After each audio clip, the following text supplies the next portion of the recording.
The bridge of PT-109 cuts through absolute darkness like a knife blade. December 7th, 1942. Exactly 1 year after Pearl Harbor, and Lieutenant Roland Westholm grips the small wheel of his 80-foot wooden torpedo boat, his knuckles white against the cold metal. The cramped con area reeks of diesel fumes and nervous sweat. His executive officer, Ensign Bryant Larson, stands beside him, both men straining their eyes into the pitch-black waters of Iron Bottom Sound. You have to understand, these weren't seasoned combat veterans. Westholm had arrived in the Solomon Islands just weeks earlier. This was PT-109's first real action, her maiden voyage into hell. The same boat that would later carry John F. Kennedy to fame was tonight carrying two terrified young officers toward the most powerful naval force in the Pacific. The instrument panel above the wheel glows faintly. 3 sets of tachometers, a compass, gauges that seem to mock their situation. 80 feet of plywood and mahogany, 50 tons against 11 Japanese destroyers carrying 240-pound shells. The mathematics of survival don't add up. Anything we could do to get a better track on the Express, Larson would later remember, his voice tight with the memory, was worth trying. But worth dying for? That question hangs in the tropical air like humidity. From the forward machine gun tub, a .50 caliber barrel points into nothing. The darkness is so complete that Westholm can't see the bow of his own boat. Radio chatter crackles through the bridge speakers. 8 PT boats spread across Iron Bottom Sound like moths preparing to challenge an eagle. The water beneath them has earned its name. Dozens of Allied and Japanese ships rest on the bottom, their hulks creating an underwater graveyard that stretches for miles. Tonight, more men are going to die in these cursed waters. The only question is whose blood will join the coral and steel below. Westholm shifts his weight, feeling the boat respond to every subtle movement. 3 Packard Phi 12 engines idle beneath his feet, the only thing standing between his crew and the crushing depth charges of Japanese destroyers. 1,200 horsepower, 41 knots maximum speed, paper-thin wooden hulls that splinter like matchsticks under enemy fire. But here's what the Japanese High Command didn't understand, what no amount of naval strategy could have prepared them for. Sometimes the smallest force carries the biggest heart. Sometimes 17-year-old kids from New Jersey and Pennsylvania farm boys turned sailors can change the course of history with nothing but courage and 3 torpedo tubes. The radio hisses. A coast watcher's voice cuts through static. Tokyo Express departed Shortland Harbor. 11 destroyers. Captain Sato commanding. Westholm's jaw tightens. Somewhere in the darkness ahead, 3,000 Japanese sailors are racing toward Guadalcanal with enough supplies to keep their starving garrison fighting for weeks. Between them and their mission stand 8 wooden boats and boys who've never fired a shot in anger. What happened next would prove that terror doesn't always belong to the biggest gun. 6 hours earlier, the plan seemed almost reasonable. Almost. Lieutenant Commander Hugh Robinson had spread charts across the table in the sweltering operations shack on Tulagi Island. The fluorescent lights buzzed overhead like angry insects while sweat dripped onto maps of Iron Bottom Sound. Outside, the tropical heat pressed against the corrugated metal walls like a living thing. The Tokyo Express runs every night, Robinson had explained to his young PT boat skippers, his finger tracing the route down the slot. That narrow channel between parallel rows of Solomon Islands that led directly to Guadalcanal. Destroyers carrying supply drums. They dropped them offshore for their troops to collect. Westholm studied the chart, trying to project confidence he didn't feel. 8 PT boats against the Imperial Japanese Navy's most experienced night fighters. The Japanese had been running these supply missions for months, their destroyer captains learning every reef, every current, every hiding spot in these treacherous waters. "Sir," Lieutenant Robert Searles had asked, his voice carefully measured. "What about air support?" Robinson's laugh carried no humor. "One SOC float plane. Maybe. You have to understand the desperation. Guadalcanal was hanging by a thread. Marines were dying on the beaches, starving in the jungle, fighting with ammunition running dangerously low. Every Japanese supply run meant more enemy soldiers fed, more weapons delivered, more American boys coming home in body bags." The Tokyo Express had become a psychological weapon as much as a logistical one. Every night, the rumble of Japanese destroyer engines would echo across Iron Bottom Sound. Every dawn would reveal fresh supply drums scattered along Japanese-held beaches. The message was clear: we own these waters after dark. But Captain Torihiro Sato, commanding the Japanese destroyer force from his flagship, couldn't have imagined what was waiting for him in the darkness ahead. A career naval officer, Sato had spent decades mastering night combat tactics.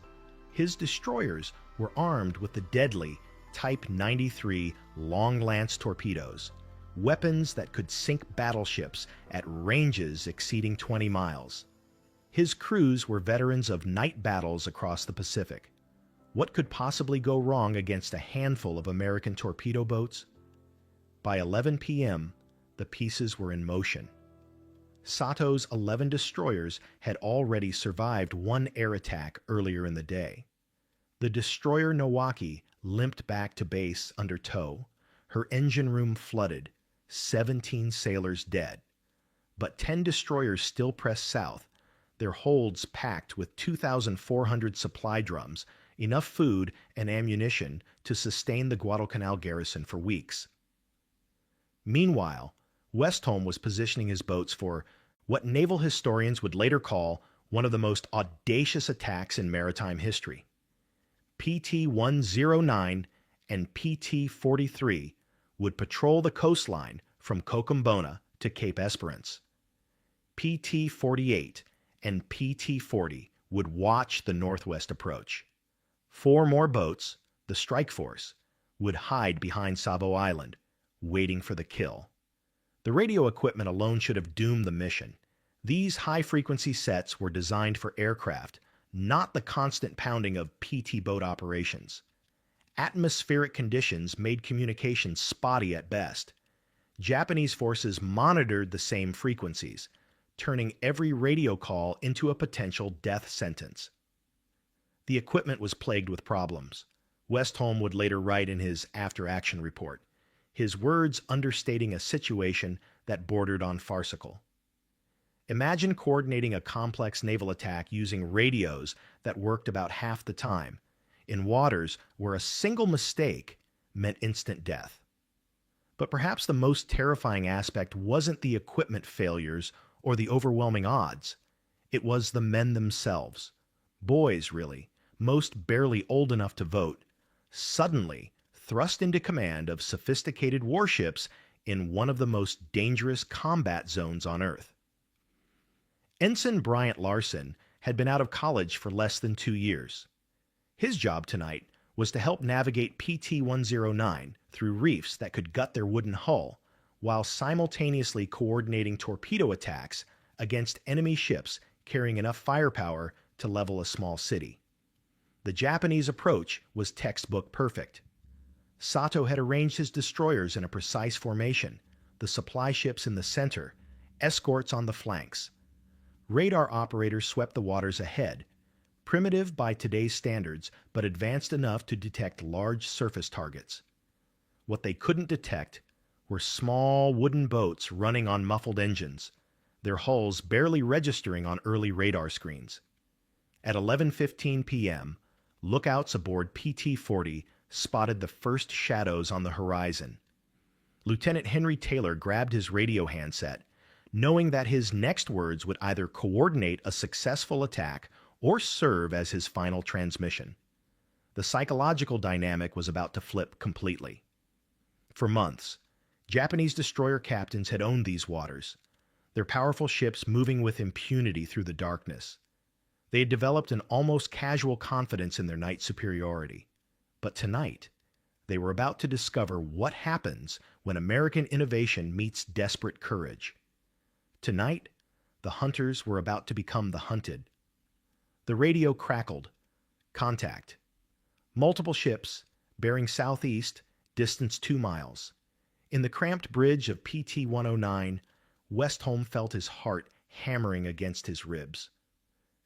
Beside him, Larson checked his watch. 11:20 p.m.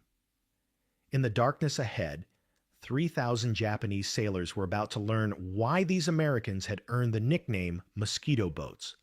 But mosquitoes, as any Pacific veteran could tell, carry deadly diseases. The first shot splits the night like thunder. PT-48's engines scream as Lieutenant Robert Searles throws his boat into a desperate turn, but it's too late. Japanese searchlights pin his wooden hull against the darkness like a butterfly on display. One engine dies, then another. 50 tons of American torpedo boat suddenly becomes a sitting duck in waters controlled by the Imperial Japanese Navy. Christ! Someone shouts over the intercom, but the curse is lost in the roar of incoming shells. You have to understand what this looked like from the Japanese perspective. 11 massive destroyers, each displacing over 2,000 tons, bristling with 5-inch guns and deadly torpedoes, suddenly confronted by gnats, wooden gnats that refused to run. Captain Sato, commanding the destroyer force from his flagship's bridge, watches through night binoculars as his lead ships open fire on the crippled PT boat. The range is point blank, maybe 200 yards. His guns can't miss. But Lieutenant Henry Taylor in PT-40 has other plans. Taylor spins his boat in a suicidal maneuver that defies every principle of naval warfare. Instead of fleeing, he charges directly between the Japanese destroyers and his disabled comrade, laying smoke as his 3 Packard engines scream at maximum power. Tracers light up the night around him, streams of orange death that miss his boat by inches. The audacity is breathtaking. A 50-ton wooden boat deliberately drawing fire from ships that outweigh it 40-1. It works. The Japanese destroyers, trained for a conventional naval warfare, turn to follow this new threat. PT-40 disappears into the darkness, her wake phosphorescent behind her. Searles uses the distraction to limp PT-48 to safety behind Savo Island. But this is just the opening act. 4 miles south, the strike force receives the contact report.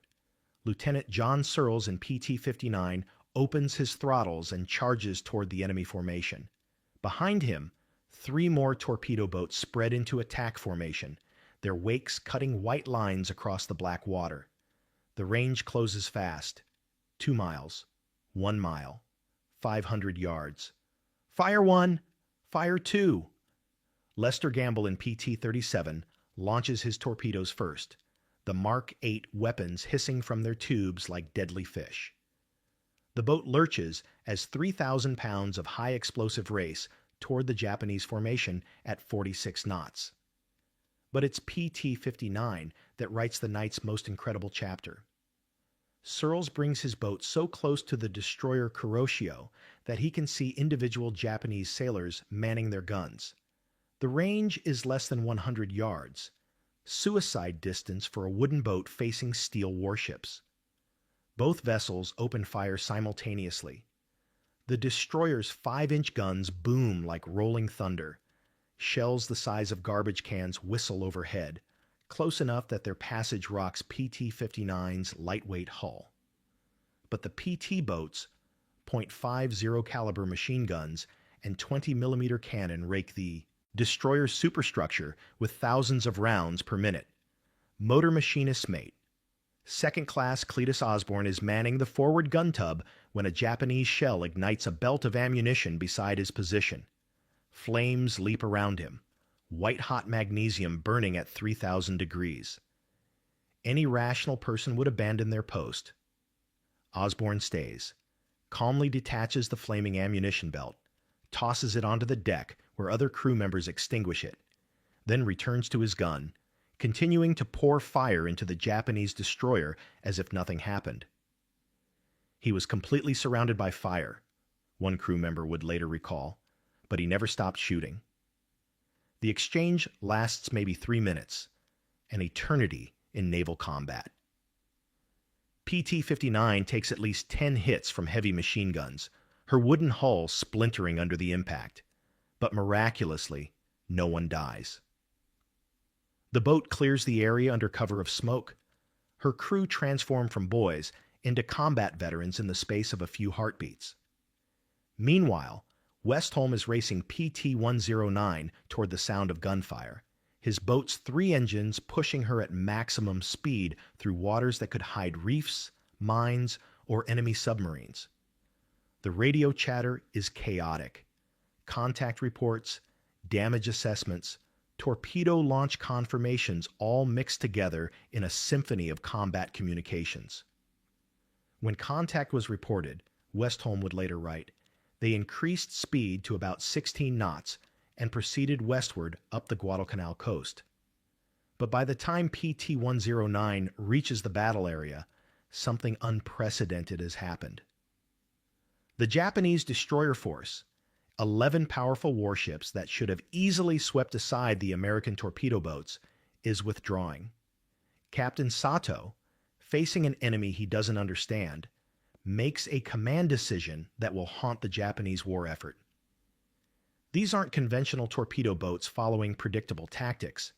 These are maniacs willing to ram destroyers, sailors who refuse to retreat even when outgunned 40-1. More importantly, the PT boat attacks have disrupted his carefully timed supply schedule. Every minute spent fighting these mosquito boats is a minute his vulnerable destroyers remain in waters dominated by American air power after dawn. The disposition of the boats at the time was considered the best possible to meet all possible approaches of the enemy, Westholm reported, but even he couldn't have predicted the psychological effect on seasoned Japanese naval officers. For the first time in months, a Tokyo Express run has been turned back by surface forces. The SOC float plane circling overhead confirms what the PT boat crews can hardly believe. Enemy ships about 7 miles northwest of Esperance headed away at high speed. The Japanese are running. PT-37 spots what appears to be a large ship run aground near Cape Esperance and launches 2 more torpedoes. The explosions that follow light up the night sky, probably one of the Japanese transports beached during an earlier failed supply run, but in the chaos and darkness, the PT boat crews claim another victory. By midnight, Iron Bottom Sound belongs to 8 American torpedo boats. The transformation is complete. Westholm, who began the evening as an untested squadron commander, has just orchestrated one of the most successful small boat actions in naval history. His crews, many of them teenagers 6 months removed from civilian life, have proven that courage and audacity can overcome overwhelming firepower. But perhaps the most profound change has occurred in the minds of Japanese naval commanders. For months, they had operated with virtual impunity in these waters. Their destroyer captains were the elite of the Imperial Navy, veterans of night actions across the Pacific. Tonight, they have been outfought by boys in wooden boats. The psychological impact cannot be overstated. Every future Tokyo Express run will now carry the knowledge that American mosquito boats are prowling the darkness, willing to engage forces 10 times their size. The hunters have become the hunted. At 4:15 a.m., PT-109 responds to a distress call from PT-48, still hiding behind Savo Island with engine trouble. Westholm carefully approaches his disabled comrade and takes her under tow, a delicate operation in waters that could still hide Japanese submarines or patrol craft. As dawn breaks over Iron Bottom Sound, 8 American torpedo boats return to Tulagi Base. Not one man has been killed. Not one boat has been lost. but 11 Japanese destroyers have retreated without completing their supply mission. The mathematical impossibility has become reality. David has not only faced Goliath, he has sent him running. The morning sun reveals a transformed world. Lieutenant Roland Westholm ties PT-109 to the tender dock at Tulagi at 5:20 a.m., his hands steady now despite the night's adrenaline. Around him, 7 other torpedo boats return from what will be remembered as one of the most audacious naval actions in American history. The crews climb onto the dock with the quiet confidence of men who have seen themselves under fire and discovered they will not break. But you have to understand, this wasn't just one successful night patrol. This was the moment everything changed in the Solomon Islands. For 4 months, the Tokyo Express had operated with near impunity. Japanese destroyer captains had developed an almost casual confidence in their night superiority, running supply missions like commuter trains. American forces could only watch helplessly as enemy reinforcements and supplies reached Guadalcanal under cover of darkness. December 7th, 1942 shattered that confidence forever. Within weeks, word spread through the Japanese fleet about the mosquito boats, small American torpedo craft willing to engage destroyers at point-blank range. What had begun as a tactical nuisance evolved into a strategic nightmare for Japanese commanders planning night operations. Motor Machinist's Mate Second Class, Cletus Osborne receives the Silver Star for his actions in PT-59's gun tub. But more importantly, his example becomes legend among PT boat crews across the Pacific. When ammunition catches fire around you, you don't abandon your post. You put out the fire and keep fighting. This mindset spreads like wildfire through American small craft units. From the Solomons to the Philippines, PT boat crews embrace a new doctrine. No target is too big, no odds too overwhelming, no mission too dangerous. The psychological warfare cuts both ways. While American morale soars, Japanese destroyer captains begin planning their routes with PT boat interference as a primary consideration. Night supply runs require additional escort vessels. Timetables must account for potential combat delays. The simple presence of these wooden boats in contested waters forces major tactical adjustments throughout the Japanese fleet. Admiral William Bull Halsey, commanding South Pacific operations, grasps the broader implications immediately. In his note to Admiral Chester Nimitz, he writes, "They are performing heroic services, and it is confidently expected that they will set a high record of valor and achievement in the service of their country." But Halsey understands something more profound. These PT boat actions represent a new form of naval warfare, asymmetric combat where small, agile forces can neutralize much larger opponents through superior tactics and unshakable determination. The strategic impact unfolds over months. Each successful PT boat action forces Japanese commanders to divert resources from offensive operations to defensive measures. Destroyers needed for fleet actions must be allocated to escort duties. Supply schedules become increasingly unreliable as PT boats make night waters too dangerous for routine operations. By February 1943, Japanese forces begin their withdrawal from Guadalcanal, a defeat that marks the beginning of their long retreat across the Pacific. While PT boat actions alone didn't win the campaign, they played a crucial role in the sustained pressure that made Japanese positions untenable. The human transformation is equally dramatic. Westholm, who began the war as an untested squadron commander, becomes one of the Pacific's most experienced small boat tacticians. His December 7th action report becomes required reading at PT boat training schools, its tactical lessons applied from the Aleutians to the Philippines. Ensign Bryant Larson, terrified on PT-109's bridge just months earlier, goes on to command his own boat, and train new crews in the aggressive tactics pioneered that night in Iron Bottom Sound. The psychological journey from civilian to warrior, compressed into a few hours of combat, becomes a template for thousands of young Americans thrust into similar situations.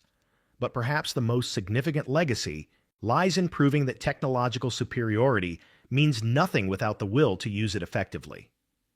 Japanese destroyers carried more advanced radar, heavier guns, longer-range torpedoes, and better armor than American PT boats. On paper, the outcome of any engagement should have been predetermined. What the Japanese couldn't account for was the American willingness to press attacks regardless of odds, a cultural trait that would define Pacific warfare for the next 3 years. Today's Naval Special Operations Forces trace their lineage directly to these PT boat actions.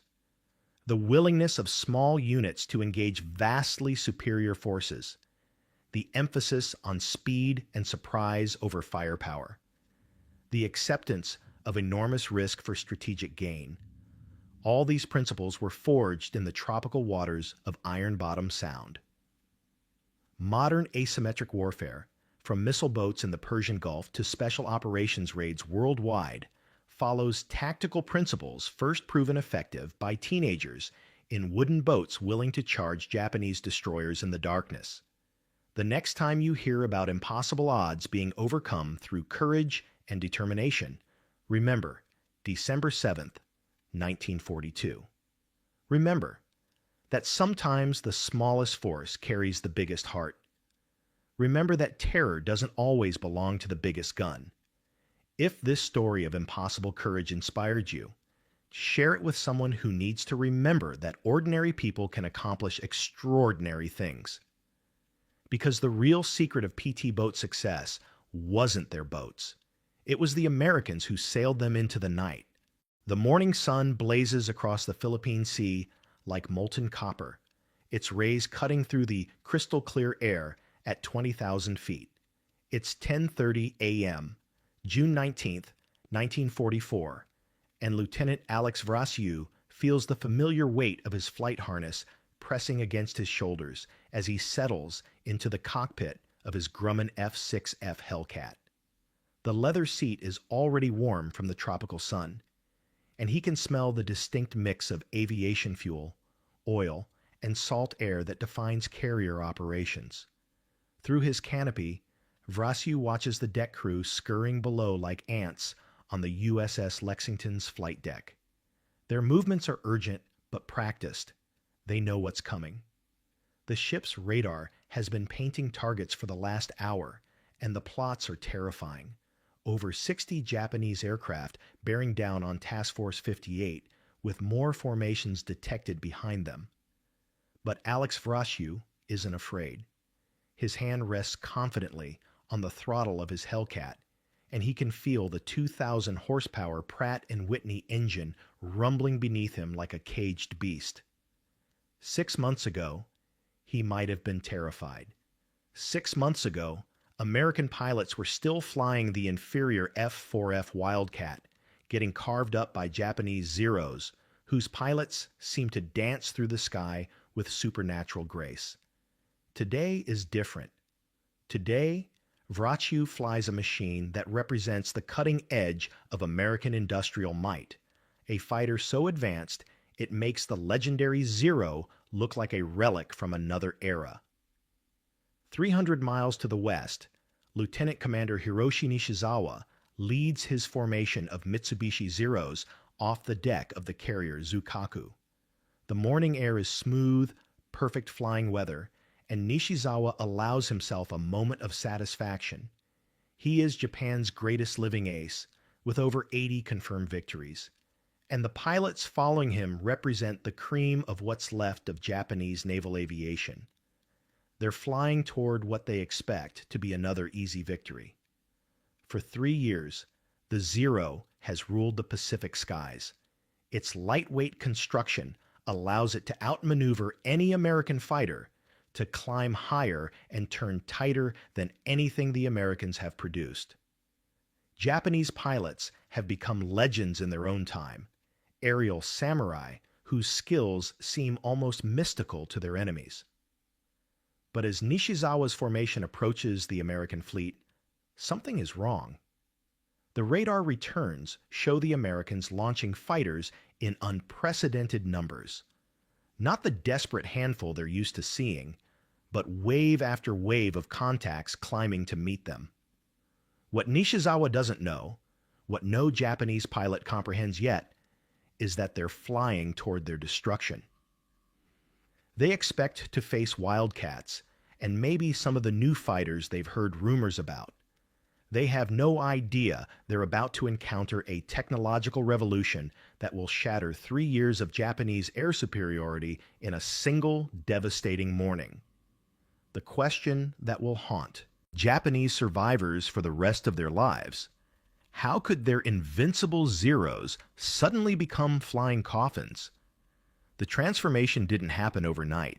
For months, American pilots had been training with their new Hellcats, learning the capabilities of a fighter that seemed almost too good to be true. Ted Crosby, flying with VF-18 aboard the Bunker Hill, remembered his first reaction when he saw the F-6F's specifications. I was just a new young kid, but I knew once we had the F-6F, we had it made. The numbers told the story. Where the Zero weighed in at just 5,300 pounds, built for agility over protection, the Hellcat tipped the scales at 12,200 pounds of armored steel and devastating firepower. The Japanese fighter carried two 20mm cannons and two machine guns. The American beast mounted 6.50 caliber machine guns that could literally tear an enemy aircraft apart in seconds. But it wasn't just about firepower. The Hellcat supercharger gave it something no American fighter had possessed before: the ability to climb with a Zero and still have power left over. For 3 years, Japanese pilots had used their superior climb rate as their primary advantage, luring American fighters into vertical fights where the heavier American planes would stall out, leaving them helpless targets. Lieutenant Commander James Bellows, a Midway veteran, had drilled this advantage into his pilots during training. The Zeros would climb steeply, hoping that inexperienced pilots would follow in pursuit. Usually they did, only to have their engines stall out. But the Hellcats had a supercharger that enabled the fighter to climb sharply with ease. Many Zero pilots discovered that the Hellcat was not a wildcat, usually the last lesson they ever learned. Admiral Jisaburo Ozawa, commanding the Japanese mobile fleet, steams toward the Americans with what appears to be overwhelming force. His 9 carriers launch 430 aircraft in 4 massive waves, supported by an additional 540 land-based fighters and bombers from Guam and surrounding islands. On paper, it's a force capable of destroying any fleet in history. But Ozawa doesn't know that American carrier strikes 2 days earlier have already eliminated his land-based air support. Vice Admiral Kakuji Kakuda, commanding those decimated squadrons, has failed to report the catastrophic losses to his superior. Ozawa sails toward battle believing he has nearly 1,000 aircraft at his disposal, when in reality his carriers are alone. Aboard the Lexington, the Combat Information Center crackles with tense energy. Lieutenant Joseph Eggert, Mitcher's fighter director officer, studies the radar screen that shows the approaching Japanese formations.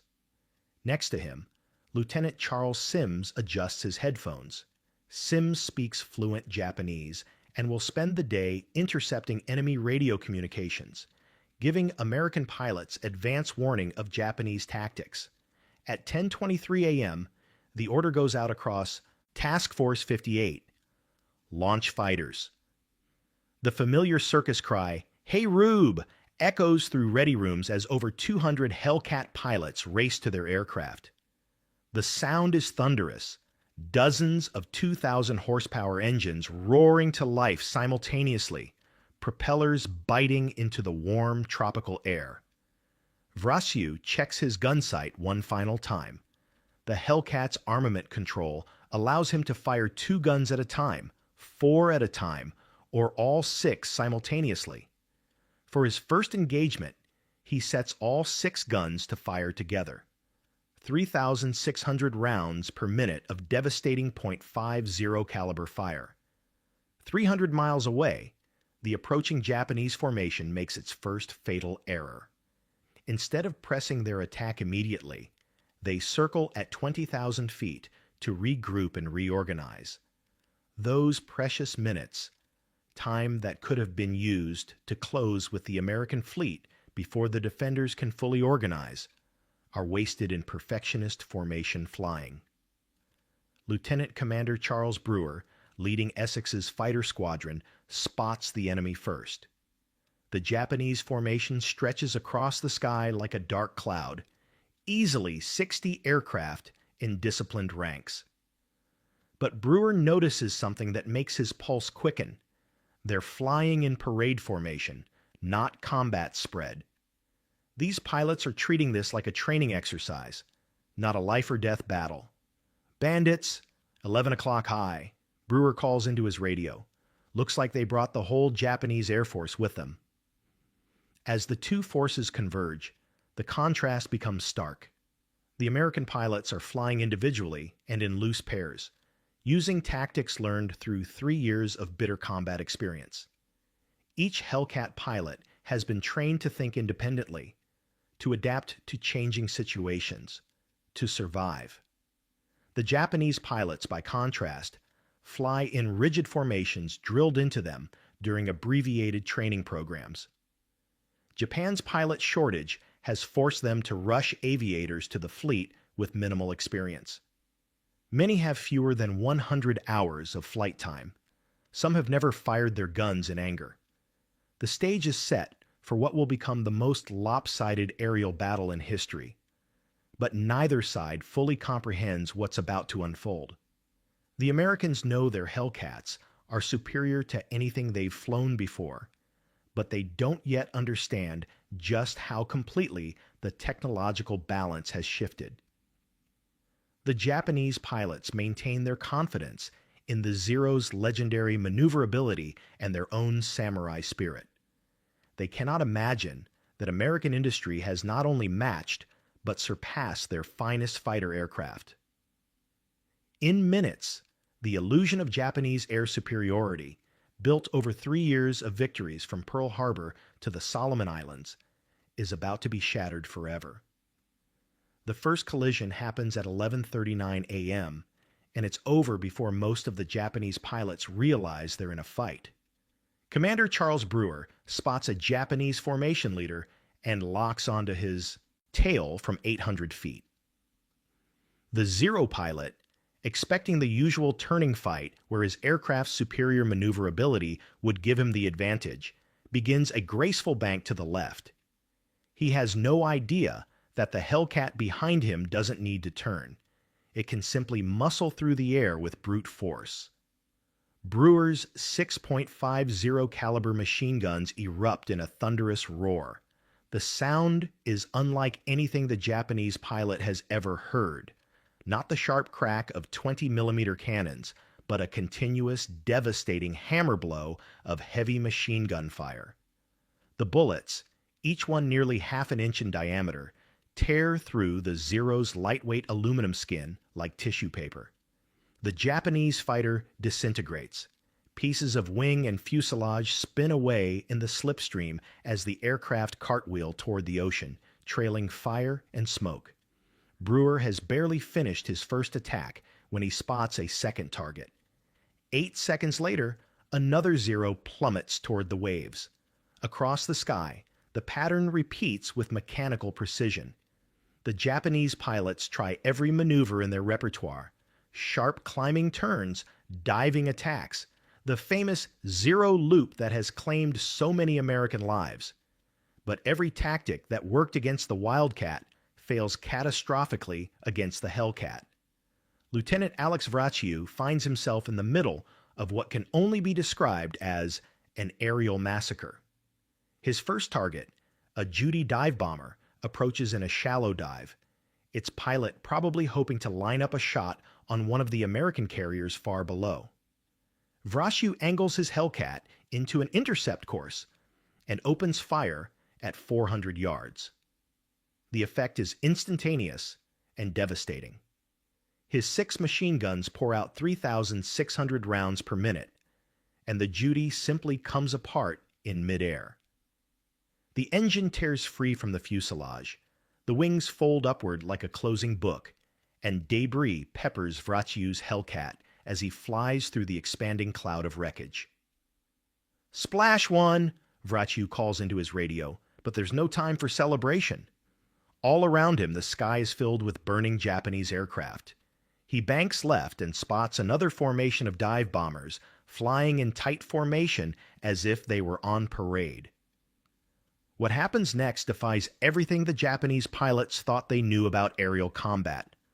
Vrashew doesn't try to engage them in the traditional dogfight they expect.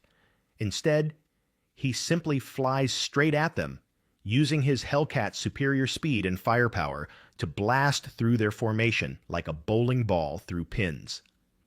His second victim explodes so violently that Vrashew has to pull up sharply to avoid the debris. His third target tries to dive away, but the Hellcat's superior power-to-weight ratio allows Vrashew to follow him down, guns blazing. The Zero's lightweight construction, designed for maximum agility, becomes a fatal weakness when faced with the Hellcat's heavy machine guns. In 8 minutes, Vrashew shoots down 6 Japanese aircraft using just 360 rounds of ammunition, an average of 60 rounds per kill. When he finally returns to the Lexington, he's grinning ear to ear, holding up 6 gloved fingers for the cameras. But Vrashew's success is just one small part of a larger catastrophe unfolding across hundreds of square miles of Pacific Ocean.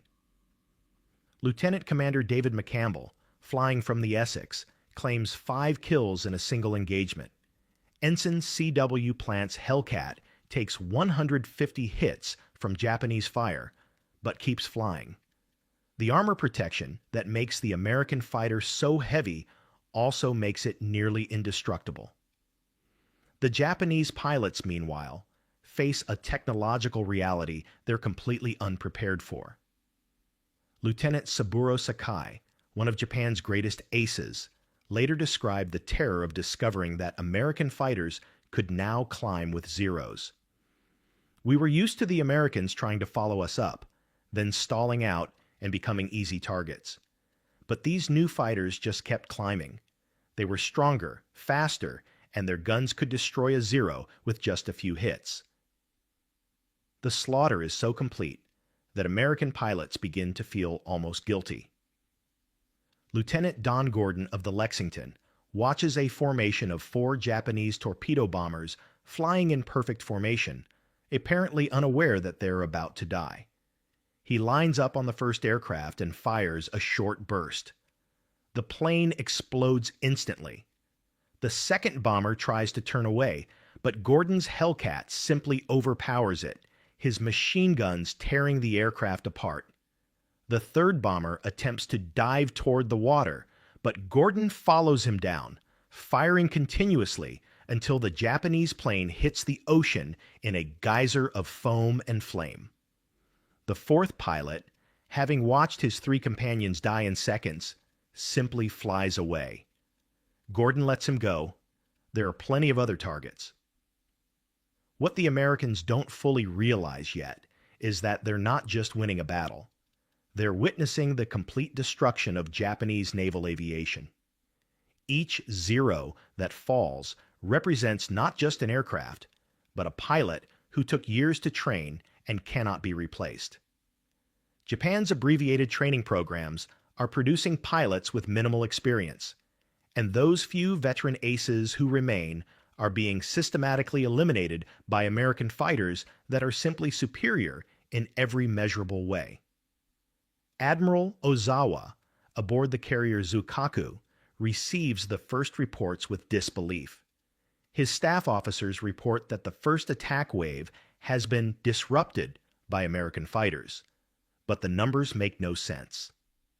How can 69 aircraft encounter American defenders and have only 27 return? How can experienced Japanese pilots flying the legendary Zero be defeated so completely?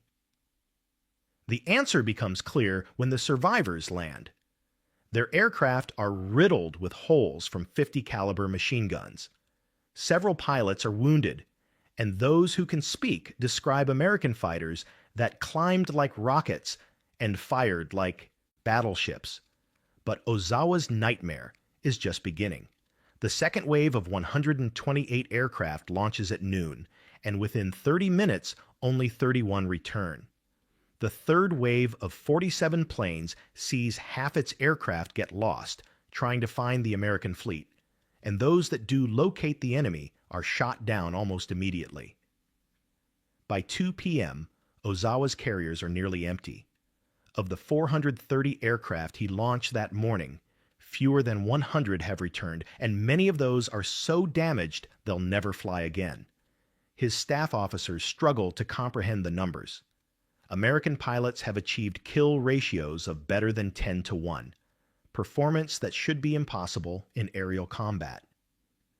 Lieutenant Charles Sims, the Japanese-speaking American intelligence officer, provides the final, devastating insight.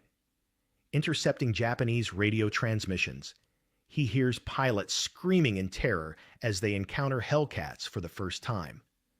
The confident chatter of the morning has been replaced by panic, confusion, and desperate calls for help that will never come. As the sun begins to set on June 19, 1944, the age of Japanese air superiority has ended forever.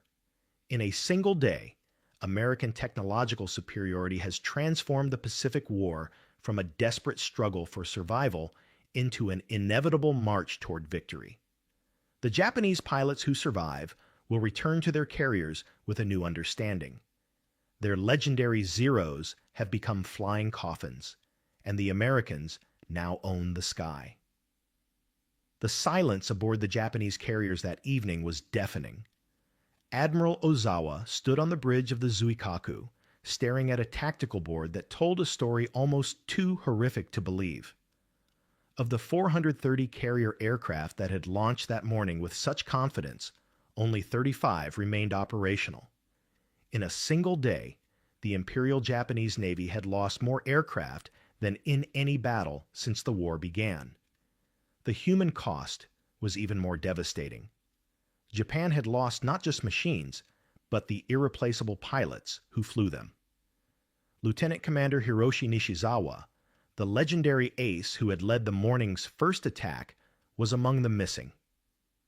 The man Japanese propaganda called the Devil of Rabaul had simply vanished into the Philippine Sea, another victim of American 50 caliber machine guns. For the surviving Japanese pilots, the trauma went far deeper than physical wounds. Their entire understanding of aerial combat had been shattered in a matter of hours. Petty Officer Saburo Sakai, one of the few veterans to survive the day, later wrote, "We had been taught that Japanese spirit and superior training would always overcome American material advantages. But when 6 machine guns can destroy your aircraft with a single burst, spirit means nothing." Aboard the American carriers, the mood was jubilant but tinged with amazement. Alex Vraciu, now the Navy's leading ace after his 6 kills, found himself surrounded by reporters and photographers. But his thoughts kept returning to the Japanese pilots he'd shot down. They were brave men, he told a correspondent. They just didn't have the right equipment for this war anymore. The technological revolution that destroyed Japanese air power that day represented more than just superior engineering. It reflected the fundamental transformation of American industry during World War II. The F-6F Hellcat was the product of lessons learned in blood over 2 years of combat, refined by engineers who understood that pilot survival was more important than maximum performance. Where the Zero prioritized agility above all else, the Hellcat achieved the perfect balance of speed, firepower, protection, and handling that modern air combat demanded.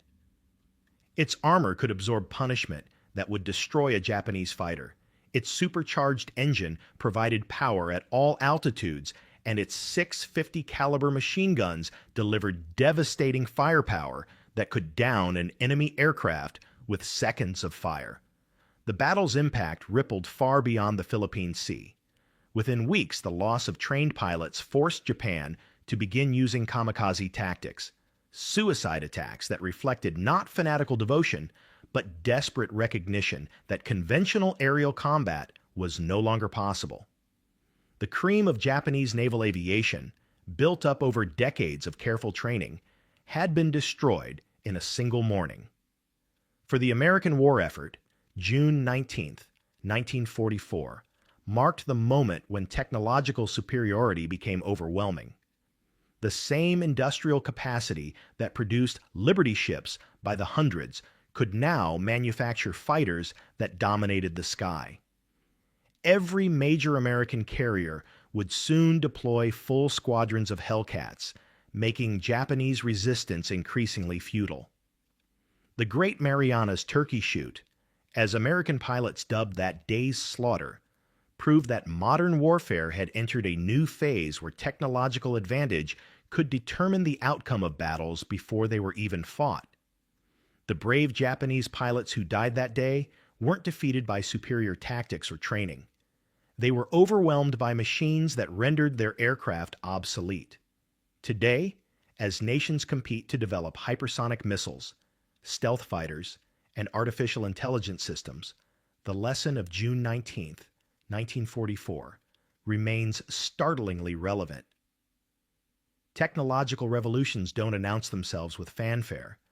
They arrive in the form of confused enemy pilots, radioing that their weapons no longer work, their tactics no longer matter, and their training has become irrelevant overnight.